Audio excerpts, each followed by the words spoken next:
બોલો ભારત માતા કી જય જવાન। આ બાજુ બોલતા નથી, બોલો જય જવાન। પોલીસ આપણી સુરક્ષા માટે જ છે, ચિંતા ના કરશો। એક પોલીસ વિભાગ પણ થાકેલો છે, એક પણ સરકાર બદલાવાની રાહ જોઈને બેઠો છે, એટલે ચિંતા કરશો નહીં। અમારા યુવરાજસિંહ બેઠા છે અને ચૈતરભાઈ માટે પણ આપણે થોડું લખ્યું, પણ ચૈતરભાઈ આવતા તો 10-15 થશે, એટલે ખાસ કરીને ચૈતરભાઈ માટે અને યુવરાજભાઈ માટે આ ભાજપને એક જવાબ આપું છું કે હાથી ઘોડે તોપ તલવારે, हाथी घोड़े तोप तलवारें, फौज तो तेरी सारी है पर जंजीर में बैठा हमारा राजा सब पे भारी है। જે આપણા ચૈતરભાઈ વસાવાએ કર્યું છે, સાહેબ કોઈની તાકાત નથી, જેલમાં રહીને પણ આપણું કામ કરી રહ્યા છે। આપણે આ વાત પહોંચાડવી પડશે ગામે ગામ, બૂથે બૂથ ઉપર કે આ ભાજપે આ વિધાનસભામાં શું કર્યું છે। અહીંના વિધાનસભાના ધારાસભ્યોને શું કે બધા દાદા, શું કે અરે દાદા કોને કહેવાય? છોકરાને રોજગારી અપાવે એને દાદા કહેવાય, નોકરી અપાવે એને દાદા કહેવાય, આવાસો અપાવે એને દાદા કહેવાય, કામગીરી કરે એને દાદા કહેવાય, તમારા જેવાને દાદા કહેવાય? આ તો એક કીધા ધારાસભ્ય, બીજા નંબર પર પાછા લોકપ્રિય યુવા નેતા એટલે કપરકાબી સુવારે કપરકાબી એનું બી કેવું છે કે આજે બે વર્ષ ચૂંટણીઓને પતી ગયા, તમે કયા બેરોજગારનો અવાજ ઉઠાયો, કયા આદિવાસીનો અવાજ ઉઠાવ્યો, કયા ક્ષત્રિયોનો અવાજ ઉઠાવ્યો? માત્ર ચૂંટણીઓ માટે જ તમારે અહીંયા આવવાનું છે? આભાર માનો આમ આદમી પાર્ટીની ટીમનો। આ સંજયભાઈ અમારા પેલા દિવસ જીએફએલ થયું સાહેબ, ચાર દંડા ખાધા। અમારા પ્રવીણભાઈ હવે 3 દિવસો ફોડા બંધ કરીને બહાર રહ્યા છે। પૂછો આ ભાજપ વાળાને કે તમે અમારા માટે ક્યારે લડવા માટે આવ્યા છો?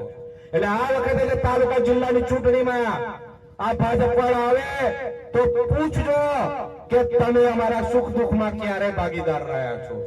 આ યુવરાજસિંહ મને અમને પૂછતા હતા કે આપણે સ્વાગત કરવું છે, તો મેં એક સ્વાગતની વાત કહું।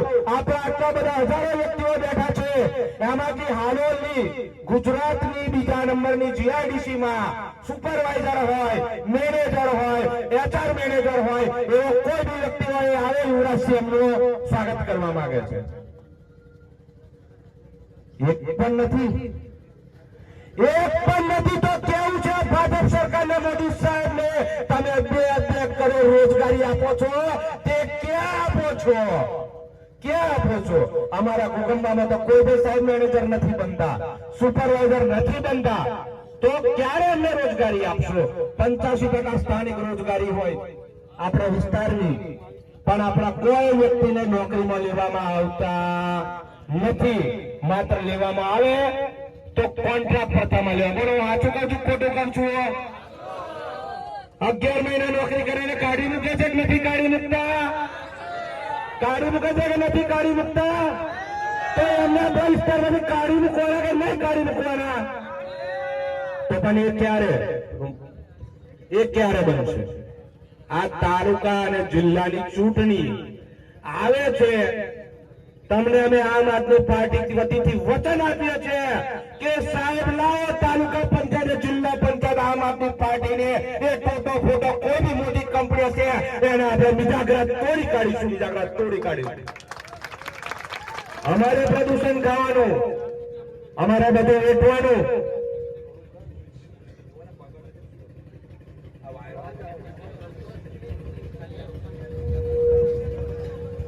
આપણે પ્રદૂષણ ખાવાનું, માર ખાવાનો, બધું જ વેઠવાનું, પણ આપણે ગુલામી જ કરવાની।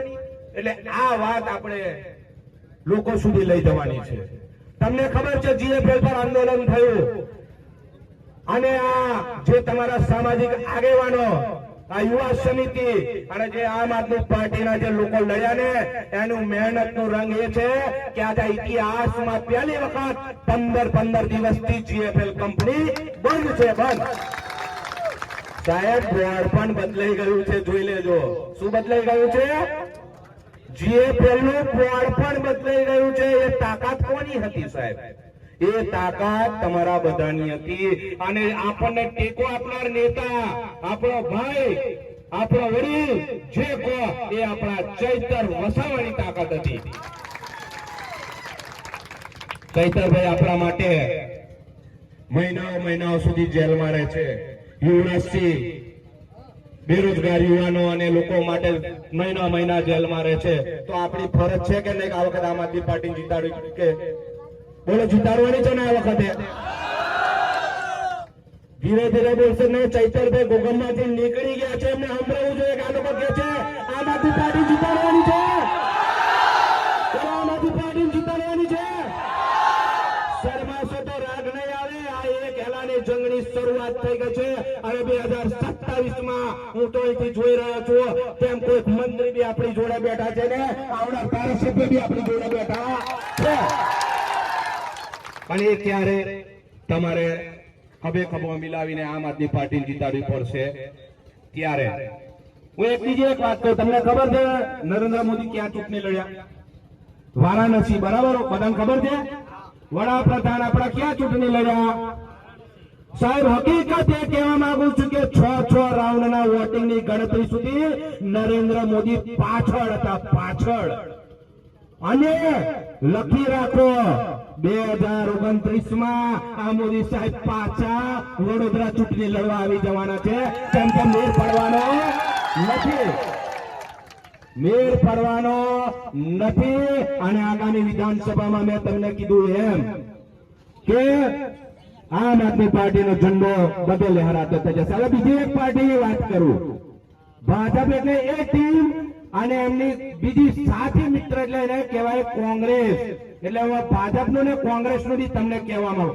આ હાલોલ વિધાનસભા છે, હાલોલ વિધાનસભાનો વિસ્તાર છે સાહેબ. 2012 થી જોઈ લો કોંગ્રેસે કોઈ વાર સ્થાનિક નેતાને ટિકિટ આપી નથી. કેમ કે એમનું મેન્ડેટ ભાજપની કમલમની ઓફિસમાં લખાય છે. ક્યાં લખાય છે?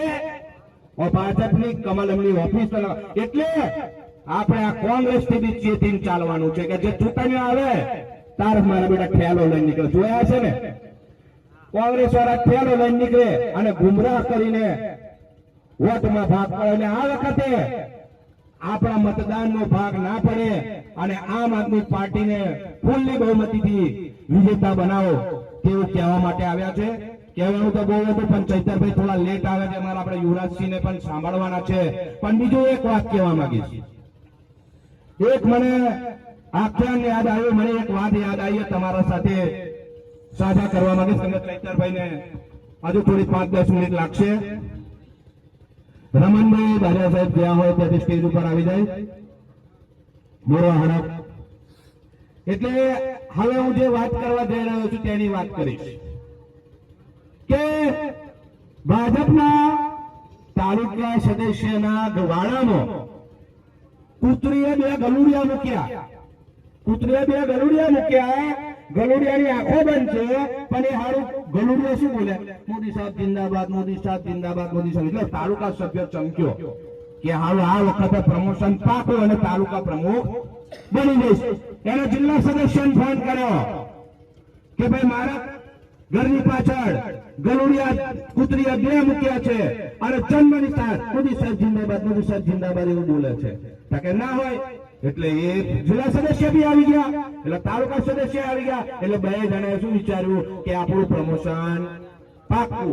એમને ધારાસભ્યને ફોન કર્યો, સાહેબ આપણે ત્યાં આવું પરિસ્થિતિ છે અને કૂતરાના ગલુડિયા 2 જ દિવસ આજે આંખો બી બંધ છે તો હારું મોદી સાહેબ જિંદાબાદ, મોદી સાહેબ જિંદાબાદ બોલે છે. એટલે એમને પછી વિચાર્યું કે આ વખતે અમે મંત્રી પાક્કા. એટલે એમને મુખ્યમંત્રીને ફોન કર્યો કે સાહેબ